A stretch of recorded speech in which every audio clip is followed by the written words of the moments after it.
All right, shalom, shalom. First and foremost, I want to give all praise, honor, and glory to Yahweh, Bahashem Yahweh Shai, Bahawa Hakwadash. All right, double honors to the apostles and the elders of Great Millstone who teach and rule well, and peace and salutations to the hopeful elect, pushing this gospel amongst the four winds with truth and sincerity. Do you say shalom? All right, it's your brother Paratham with a quick lesson. I'm just going to open up with Psalms 10 and 1. All right, it's Lord willing, this lesson's edifying. All right, so this is Psalms 10 and verse 1. It says, "Why standest thou afar off, O Lord Yahweh? Why hidest thou thyself in times of trouble?" All right, and this is King David, in a time of frustration, clearly. All right, he's asking the Lord why is he hiding himself when he needs him? All right, at times, we all felt that. We all feel that and will continue to feel that, as long as we're in this flesh, right? Until we, see the Lord. Lord willing, we are worthy and of that number, right? You Israelites, you so-called Negroes, Latinos, Native Americans, Seminole, West Indians, and Haitians, that legendary bloodline, all right, God's chosen people, right? So again, why standest thou afar off, O Yahweh? Why hidest thou thyself in times of trouble? Right? So I'm going to grab a few pre's. All right, that wasn't the only time that, there were many kings and the prophets and apostles, everybody felt like the Lord at some point in time forsook them. Even the Lord, even Yahweh Shai, man. I believe that's in Matthew 27. I'll grab that, Lord willing. And I'm not going to grab all these. It's just, it's not really that much. What we got? It's King David again, Psalms 22:1. My power, why hast thou forsaken me? Why art thou so far from helping me and from the words of my ruin? Psalms 46:1. Yahweh is our refuge and strength, This is a very present help in trouble and con. That jumped right to the cue, right? Because even when it doesn't feel like the Lord is there, it's like, come on, man. The Lord's, I believe it's Sirach 23 and 19. I guess impossible for the Lord not to, let me grab this real quick. This is, I believe it's Sirach 23 and 19, the Wadiyah Bashem Yahushai. Such a man only feareth the eyes of men, and knoweth not that the eyes of the Lord are 10,000 times brighter than the sun, beholding all the ways of men, and considering the most secret parts. So the Lord sees everything. It says he knew all things ere even they were created. So also after they were perfected, he looked upon them all. The Lord knows our thoughts. He knows our ways, right? He knows our our destiny. He knows the end. He knows the end.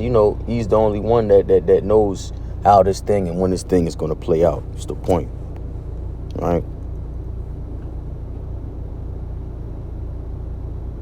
Jeremiah 14:8, it says, O hope of Israel, O the hope of Israel, the Savior thereof in time of trouble, why shouldst thou be as a stranger in the land, and as a wayfaring man that turneth aside to tarry for a night? All right, this is Jeremiah's way, because Jeremiah's prophesying for years, right? And the people, Jake, that wasn't hearing it. So he felt forsaken at times. That was his way of portraying it. Psalms 13:1, it says, How long wilt thou forget me, O Yahweh? It's King David again, forever. How long wilt thou hide thy face from me? How long shall I take counsel in my soul, having sorrow in my heart daily? How long shall mine enemy be exalted over me? Consider and hear me, O Yahweh, my power. Lighten my eyes, lest I sleep the sleep of death. Right? And so on and so forth, man. These are different, Job gives his part, right? So that last one I read, King David was in the midst of his enemies in war.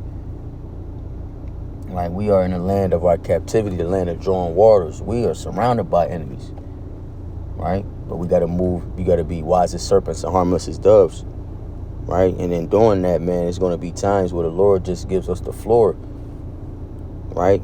and gives us an opportunity to live these scriptures in real time, right? To show ourselves approved, to work out our own salvation with fear and trembling, right? So that'll be it on those. Let me grab this.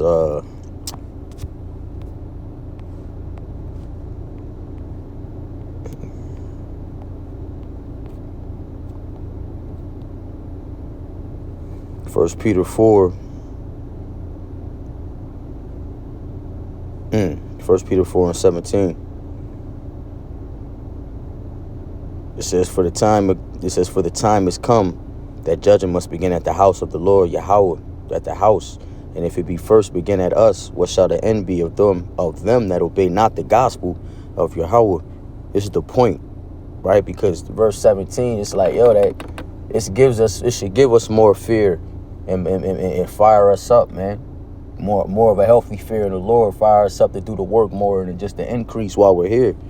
And pray that and hope that we are that number, right?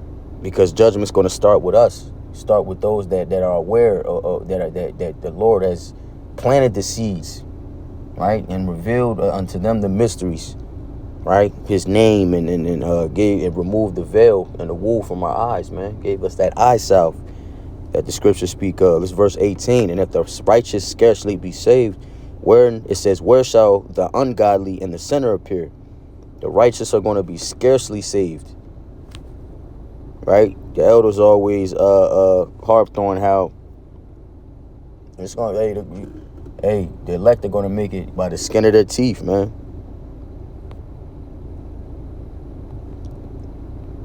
It's that word scarcely with difficulty.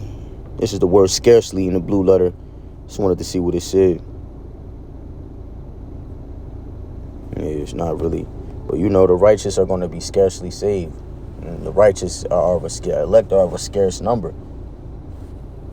Let's just say here in the NLT, and also if the righteous are barely saved, what will happen to the godless sinners? Barely saved, man. Right at that last minute, man. In the 1 Corinthians 15, in the twinkling of an eye, man. The righteous are going to be scarcely saved and are going to get those new bodies, man. All right. We can end. Garrett, you know what? Yeah, let's go back to Psalms.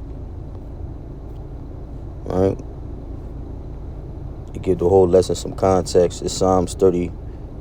Honestly, man, I could bounce back. Let me see what 34 says, and we can jump to chapter 37.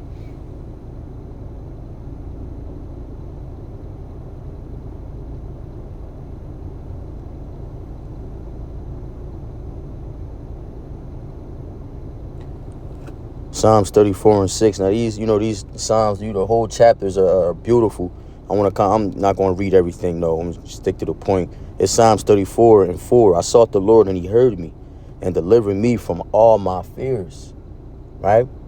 Well, this is King David on another note.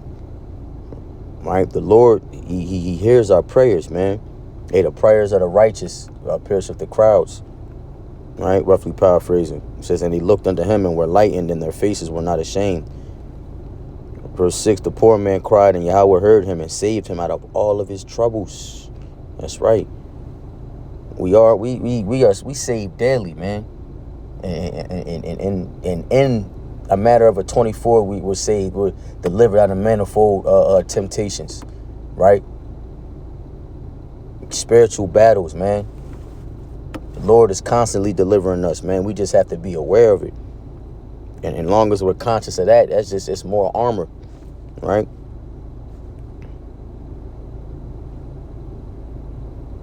Let me jump to 37.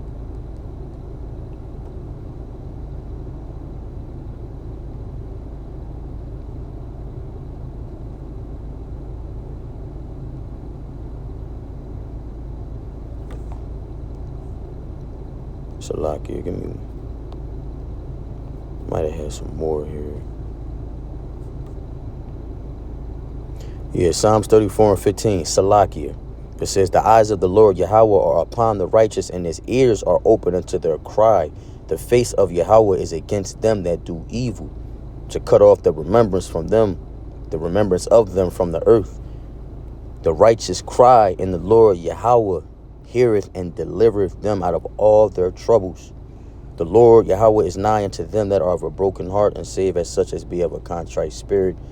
Many are the afflictions of the righteous, but the Lord delivereth them out of them all. Right? I'll just keep going. He keepeth all the bones. He keepeth all his bones, and not one of them is broken. Evil shall slay the wicked, and the righteous, Salakia.